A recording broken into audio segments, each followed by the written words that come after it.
back, and I found this really cool book from when I was little. I think my brothers really love this. It's Thomas the Tank Engine, a whole bunch of stories about Thomas.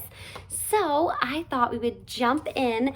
Now you're gonna see the books here, the stories here, friends, have little small pictures that I'll zoom in and see, but you're gonna hear a lot of words of me reading it to you. So you gotta use that imagination and follow along.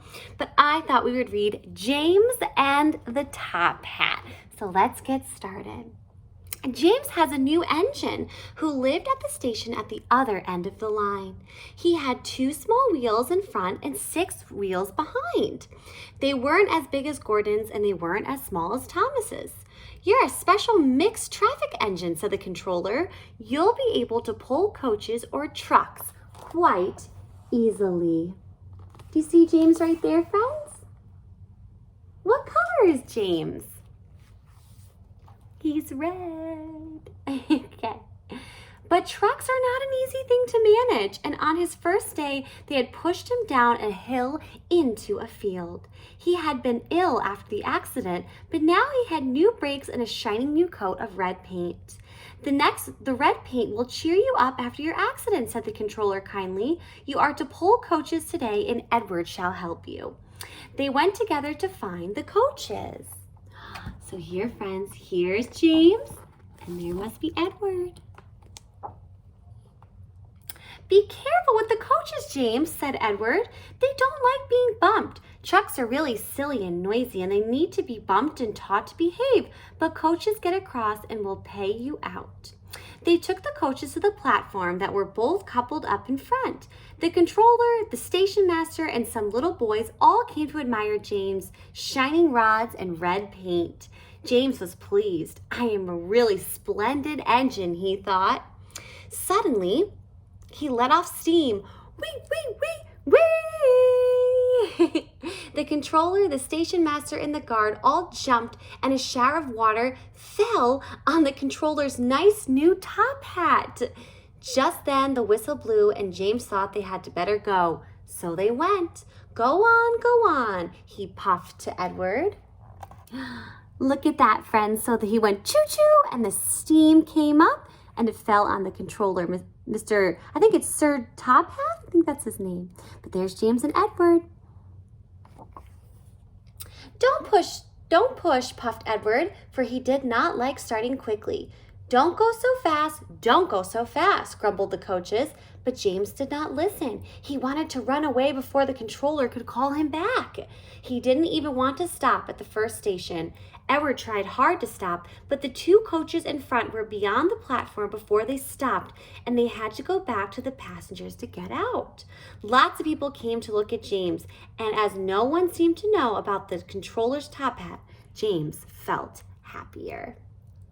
Oh my goodness, so James was in a hurry to get away because he thought Sir Top Hat would be mad at him for having the water on his hat. But it seems no one noticed. Presently, they came to the junction where Thomas was waiting with his 2 coaches. "Hello, James," said Thomas kindly. "Are you feeling better?" "That's right. That's my guard's whistle. I must go. Sorry, I can't stop. I don't know what the controller would do without me to run this branch line." He puffed off importantly with his 2 coaches in a tunnel. There's Thomas. He got a ring to go and bring his coaches over. His face is like this. He's working hard. Leaving the junction, they passed the fields where James had the accident. The fence was mended and the cows were back again. James whistled, but they paid no attention. They clattered through Edward's station yard and started to climb the hill beyond. "It's ever so steep. It's ever so steep. I've done it before, puffed Edward. "It's steep, but we'll do it. It's steep, but we'll do it." The 2 engines puffed, and they pulled the train up the long hill. So they worked together. They both rested at the next station. Edward told James how Gordon had stuck up the hill and had to push him up. James laughed so much that he got the hiccups and surprised an old lady in a black bonnet. Oh my goodness, could you imagine a train with the hiccups? She dropped all her parcels, and the 3 porters and the station master and the guard had to run after her to help her pick them up. James was quiet in the shed that night. He had enjoyed his day, but he was a little afraid about what the controller would have said about his top hat. The end. And there's James at the very bottom. So he had a very eventful day, didn't he, friends? Can you tell me any of the things that he did? He got up and decided to, and they told him he was going to work with Edward. He had the big crash. He hit a fence, but they put a big new coat of paint on him to make him feel better. Then he got so excited, his water came up, or the psh, psh, when he went choo-choo, it landed on Sir Top Hat's hat. And then he saw Thomas, didn't he? A very eventful day for our friend James. Was that fun, friends? Did you like that style of book? I thought it would be different. I'm going to show you the pictures one more time. Oh, that's from a different story. But there is Edward and James. There's James. And we have Edward and James. Edward and James. Look at them working around. And there they are again.